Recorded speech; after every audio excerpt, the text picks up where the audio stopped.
Fire camp part 2. స్కూల్కి వస్తావా ఇప్పుడు?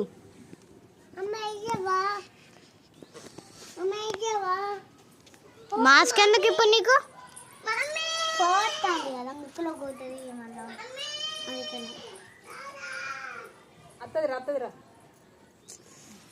వచ్చా ఉంది నైట్ ఇంకా కాలే, మేము ఇప్పుడే ఫైర్ క్యాంప్ వేసుకుంటున్నాం.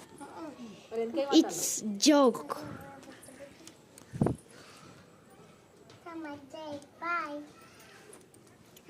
అసలు పొగలుతుందని ఇగో మాస్క్ పెట్టుకున్నా. బాగా ఎత్తుంది ఎప్పుడు మా రీల్స్లల్లో. అదద్దు, ఆల్రెడీ కట్టెలు మండుతున్నాయి. మళ్ళీ అది వేసి ఇంకా పెద్ద పెద్దగా పెద్దగా పెద్దగా పెద్దగా ప్యాంట్. Bye bye.